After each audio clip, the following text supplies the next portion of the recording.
Hey, this is Lisa Graves with Court Accountability Action here on Legal AF. And today I'm so thrilled to have my friend and colleague, Ian Millhiser, joining us to talk about the new Supreme Court term and his most recent analysis. Ian, you had a really great column as always, but in particular this past week in Vox, a bit of a preview of what this Roberts Court is up to. As you know, I'm very concerned about, in my view, the way this court is out of control and paving the way for Trump to do almost anything he wants. But you had some particular observations about some key cases that you're looking at. So I just wanted to start by asking you to share your ideas about what people should be looking at this week and with this new term. Yeah, I mean, it has been an alarming most of a year with Donald Trump's second term and with this court. I mean, I can go into the big cases that are coming up this term, but I think the overarching thing that has me most concerned, Trump is essentially asking for almost dictatorial control over the entire U.S. budget, the entire U.S. economy. So there's the tariffs case called VOS Selections, where he claims the power to, without going to Congress, implement trillions of dollars worth of new taxes. There are several cases, including ones the court just decided, called State v. AIDS Vaccine Advocacy Coalition, where Trump claims the power to cancel any federal funding. The court has given him the power to fire so many people within the government that, laws cease to function because there's no one left to implement them. Yeah. And let me catch you there. Let me pause there for a second and also ask our viewers to subscribe and like and share. But Ian, this question, the AIDS vaccine case, the AIDS medicine case, I thought that your analysis of that, I think even from the week before, was just so powerful. I reached over while you were speaking to grab my little pocket copy of the Constitution, because it seems, even in the midst of what this court has done, what Roberts did to orchestrate the unprecedented wide immunity from criminal prosecution for Trump last year, what this Roberts court has been doing through the shadow docket, and some of those cases are through the shadow docket, it's extraordinary to me that a so-called strict constructionist court, or a court that pays any attention to the actual language of the Constitution, would, basically eviscerate Congress's power of the purse, as well as the power over tariffs, and just allow Trump to proceed ahead. And that AIDS case, I think, is really telling. Can you unpack that for our listeners so they understand what's at stake in the decision as it stands right now? Sure. So the immediate issue in this case is there is $4 billion of foreign aid spending. Congress passed a law appropriating that money. So there's a federal law saying this money must be spent. Trump doesn't want to spend it. And so he came up with some cockamamie theory for why he could not spend it, but he just didn't spend it. And then it went up to the Supreme Court, and the plaintiffs were seeking an order saying, no, you actually have to follow the law saying that this money has to be spent. And the Supreme Court took Trump's side. Now, it's an astonishing decision for several reasons. One is that, the word for when the president refuses to spend money that he's required to spend under federal law is impoundment. Yep.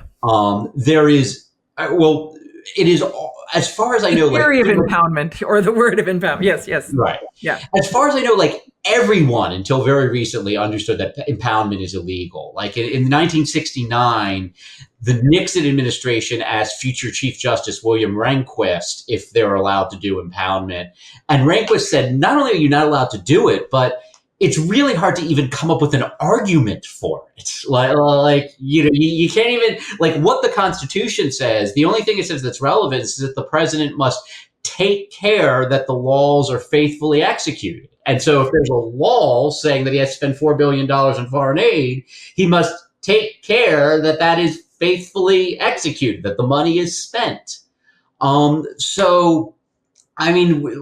We're just in the upside down with this court. Right. And can I ask you that? So, this is Rehnquist, who Roberts clerked for, who was ultimately would become, in that next court when he was appointed to it, the most right-wing person on what became what was the Burger Court, the Warren Burger Court, and then as Chief Justice was advancing a pretty far-right agenda.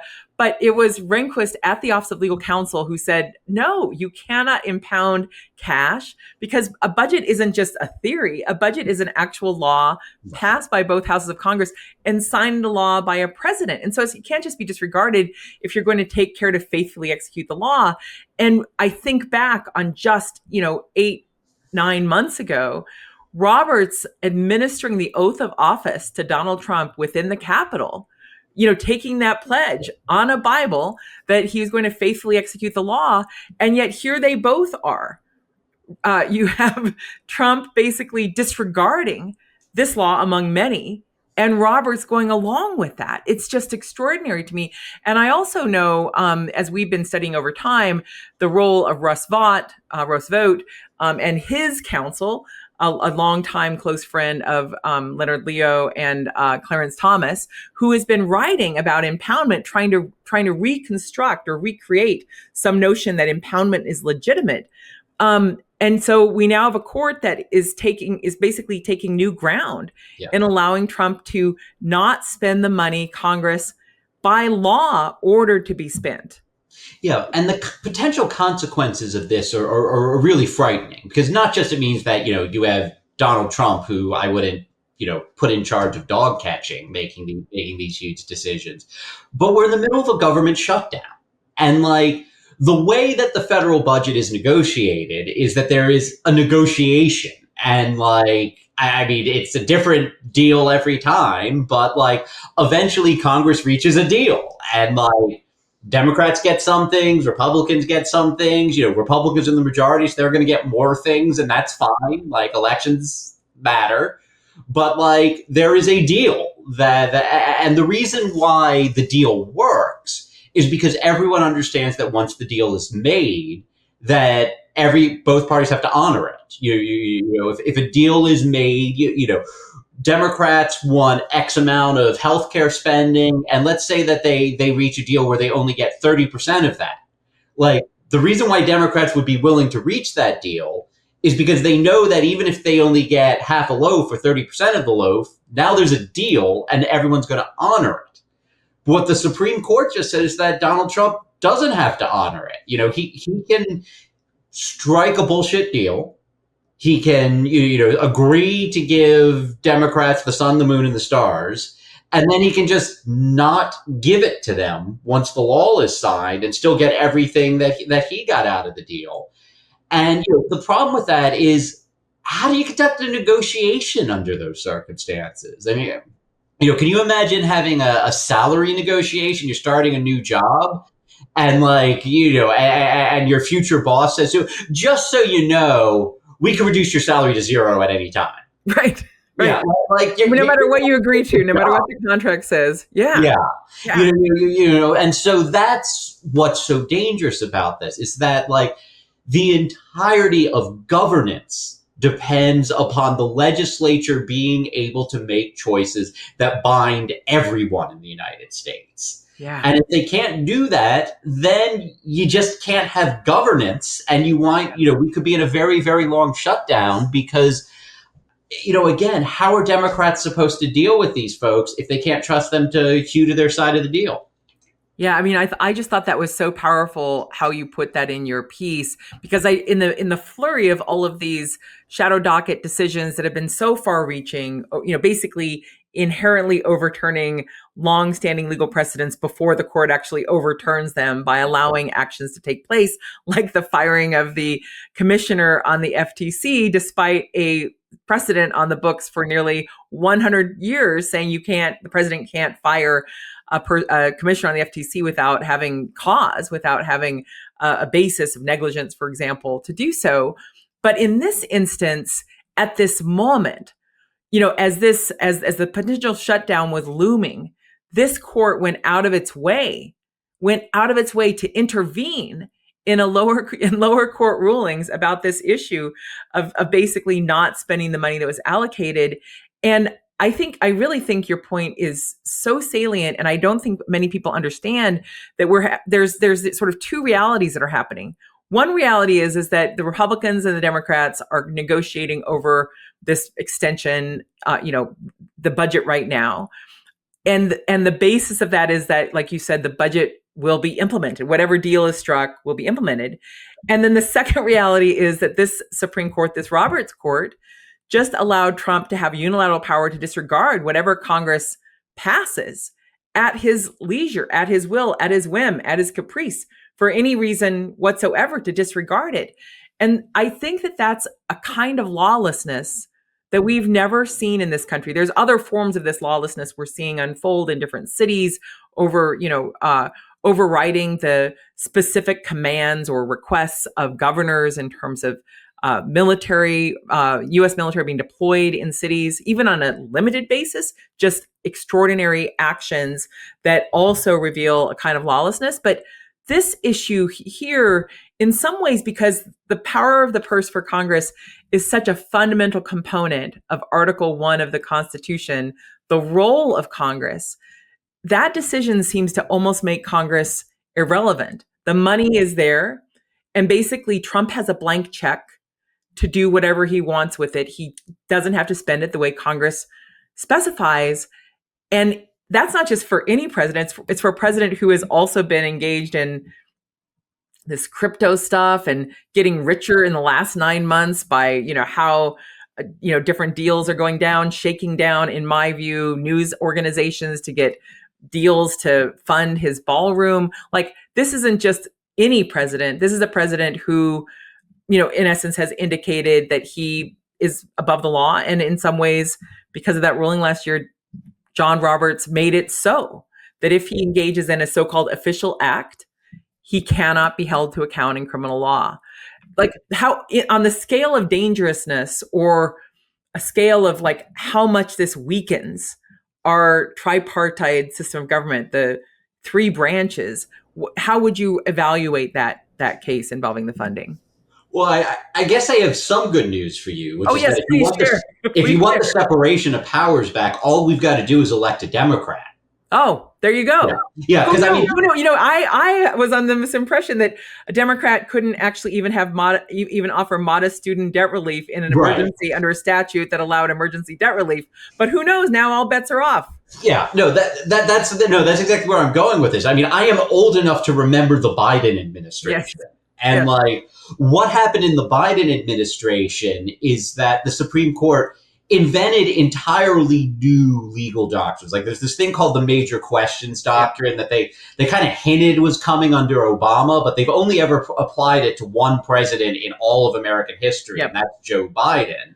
And they used that to strike down a bunch of, one, in fairness, were, pretty ambitious Biden administration policies, the student loan cancellation, the vaccine mandate, the extension of the eviction moratorium under COVID. They struck down a lot of Biden administration policies, and the argument they made over and over again was separation of powers. We don't want the president to be able to do this, even if there's an act of Congress in some cases which says that he can do it. Yeah. They have to go to Congress anew and I guess get a new law so he could do this specific thing. And I mean, now with Trump, all bets are off. They don't need Congress. He doesn't need Congress. Exactly. I criticized the major questions doctrine at the time, but if you're going to apply it fairly to every president, at least now we know what the rules are. Right. It'd be more than a dozen major questions, if not like dozens this year, of unilateral action by a president without the consent of Congress, in defiance of direct congressional budgeting or other laws, in defiance of the Constitution, statutes, regulations, rules, and contracts that the government has entered into. Ian, this has been both delightful and horrifying to talk with you about this. I wonder if you'll come back on to talk about more of the cases. I would love for us to confer as often as you're able to talk about what's happening, because the court term just got underway today, the first Monday in October. There's a lot more to talk about. There's a lot more you're writing about, and I would love for you to come back if you would. Is there anything you want to share with our listeners before we wrap?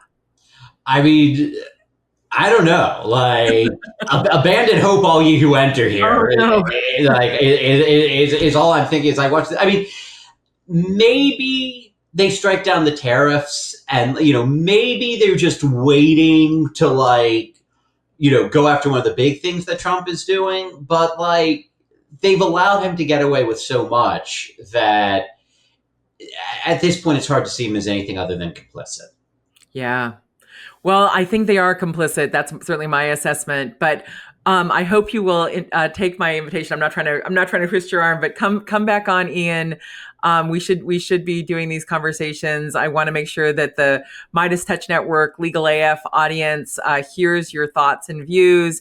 And thank you so much for joining us today, this first week of the court's new term, which is sort of a term that never really ended. On paper, It begins today, but it's been a very long year of very destructive Supreme Court decisions. And you have been one of the people at the forefront of documenting it. I'm Lisa Graves. This is Ian Millhiser. Thank you so much for joining us here on Legal AF. Please do like and subscribe. Can't get your fill of Legal AF? Me neither. That's why we formed the Legal AF Substack.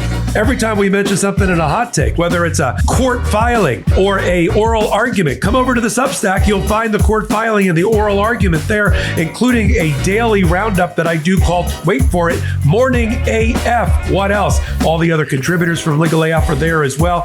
We got some new reporting. We got interviews. We got ad-free versions of the podcast and hot takes. Where? Legal AF on Substack. Come over now to free subscribe.